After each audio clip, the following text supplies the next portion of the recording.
வணக்கம் மக்களே, இது ஆச்சரியங்களின் அணிவகுப்பு 12 டக்கர்.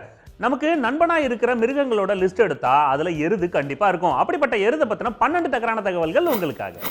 எருது அல்லது காளை என்பது மாட்டு இனத்துல ஆண்பாலை குறிக்கும். இது ஒரு வேலைக்கார விலங்கா பிராக்டிஸ் பண்ணி வச்சிருக்காங்க.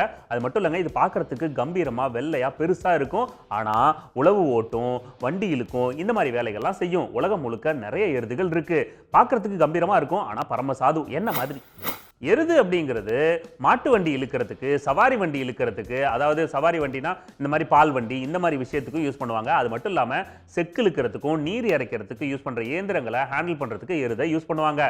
இதை விவசாயத்துக்கு யூஸ் பண்ணுவாங்க. காடுகளில் பார்த்தீங்கன்னா சின்ன சின்ன மரத்துண்டுகளை கட்டி இழுத்துட்டு வரதுக்கு யூஸ் பண்றாங்க. எருதை இன்னைக்கு நேத்து இல்லைங்க, கிமு 4000 வருஷங்கள்லேயே நிறைய விஷயங்களுக்கு வேலைகளுக்காக பயன்படுத்தியிருக்காங்கன்னு ஆராய்ச்சி குறிப்புகள் சொல்லுது. அது மட்டும் இல்லாம இந்தியா கனடாலலாம் பல்லாயிரம் வருஷத்துக்கு முன்னாடியிலேருந்தே எருதுகளை விவசாயத்துக்கு பயன்படுத்திருக்கதா குறிப்புகள் சொல்லுது. எருதுகள் கம்பீரமா பார்க்க பிரம்மாண்டமா இருக்கிறதுனால பெரிய பெரிய வேலைகள் செய்யறதுக்கு அதை யூஸ் பண்றாங்க.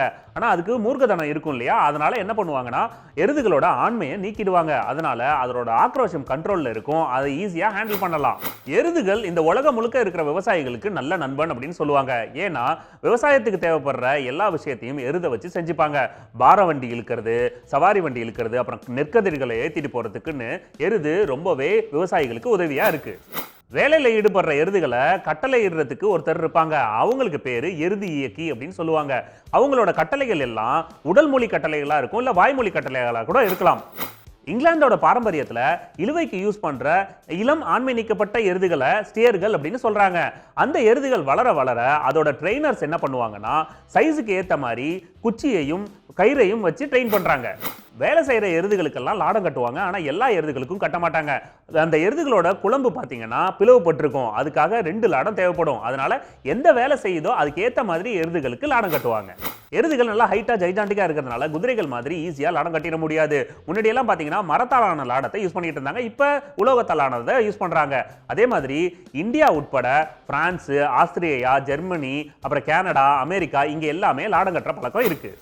காலநிலைக்கு ஏத்த மாதிரி எருதுகள் பாரங்களை சுமக்கும். இதுங்க குதிரை மாதிரி வேகமா செயல்படாட்டியும் ஸ்லோவா போனாலும் அதிக காலத்துக்கு வேலைகளை செய்ய முடியும். அதனாலதான் லாங் ப்ராசஸ்க்கு எருதுகளை யூஸ் பண்றாங்க.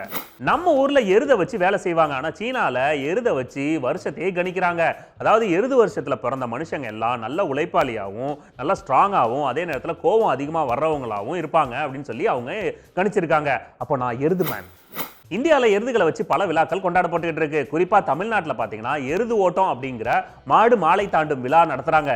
இங்க எருதுகள் கூட்டி நிறைய ஓட வைப்பாங்க. அது மட்டும் இல்லாம எருது பந்தயங்களும் நிறைய நடக்குது. ஓகே மக்களை, மீண்டும் சந்திப்போம். இது ஆச்சரியங்களின் அணிவகுப்பு 12 டக்கர் வித் மீ உங்கள் துரைராஜ் ஜெயசீலன்.